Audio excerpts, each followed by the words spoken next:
But we mentioned before the break, history here for Pitt, right? I mean, a chance to, win at least a share of the ACC. We're not going to talk about how down the ACC is. It ain't the time for that. All Pitt has to do to win a share is going to Notre Dame, which is awful, horrible. I mean, 10-19, and all they have to do is beat them. Yeah. And Jeff, they were getting run out of the building. They didn't do it. No share for the ACC title for you, Pitt Panthers. Yeah, it's kind of sad because they had it right there in front of them. And we talked to Jamarius Burton the other day. And, man, it's been a great story because, again, Jeff Capel, we thought this was probably it for him. John Hughley, his best big man, plays a few games. He's done. Dior Johnson, well-traveled but talented freshman comes in and gets into some legal trouble, and he's done for the year. So you're thinking there's no shot Jeff Capel has of saving his job.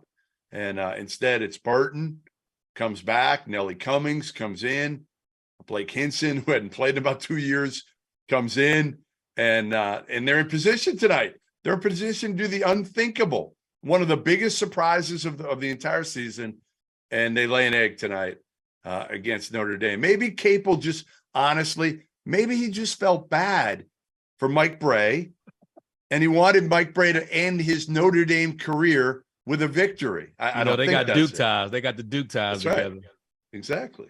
In all seriousness, like, it's probably one of those deals where the moment is so big, right? Yeah. Yeah. Like they did not. But I'll say this to you guys. I don't know if they thought that because they still had to go into Miami next week. Yeah.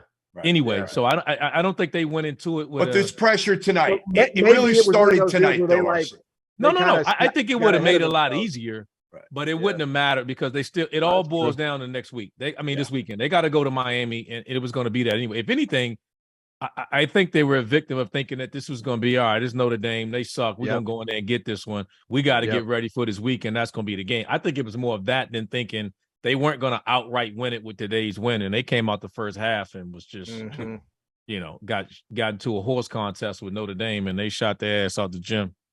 Without J.J. Starlin, Notre Dame didn't have him. Yeah. But you know who they did have?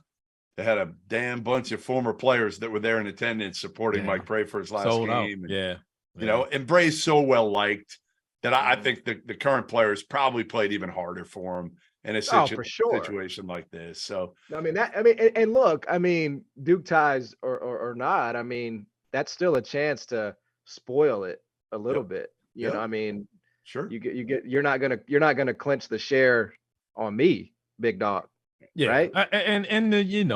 It's still, no matter how bad teams are when you get in the conference play, it's just a bitch winning on the road. It's just hard. Yep. It's hard. It is on the road. It's hard, no matter how good you are or how bad you think someone is.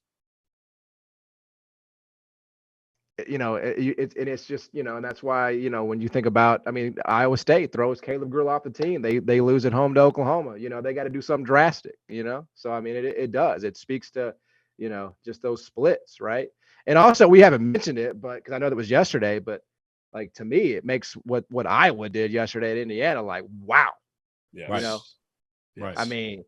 Because that was like, that was an undressing top to bottom, first half, second half. Like they kept it on. Like that to me was one of the more impressive wins of the season. And it's so rare, right? It's why it sticks out. You know what's crazy? In the last week now, we've had 3, at least that I can think of. There might have been more. But again, some of the top venues, Mackey, Assembly, Providence. In the last few days, all of them have lost. They don't lose there. Those teams don't lose there. RC, is there something about, again, it's a grind this season? Are you looking past, to some degree, some of these games at the end, or is it just this year because there's so much parity? I think it's so much parity, but when I look at like the Big Ten game, I don't think there's many good three-point shooting teams in that league. And I don't think anybody can shoot with Iowa. So if Iowa gets hot, you got a problem. It's like Notre Dame. Nobody in the ACC can shoot with them. They can put 5 guys out there with Leschewski at the 5. And if you get into a horse game with them and you don't get physical, you're going to lose. So I think it's some of that. We could throw that Pitt and Ohio State game in there tonight. Maryland, I'm sorry, in Ohio State, same situation. You know, Maryland's playing in. We're not thinking Maryland's going to lose. They've been playing well. Winners of 8 of the last 10. Then they go in and Ohio State handled them today. That wasn't really that close of a game. They handled their runs and the whole time, controlled the whole tempo, the whole game. So, I mean, it happens. So are we ready? Are we ready to say that? And I think we said this. I don't remember at the beginning. I know I said it preseason. I think I picked Tony Bennett in Virginia to win the ACC regular season title, and they're going to get a share because they're not going to lose to Louisville.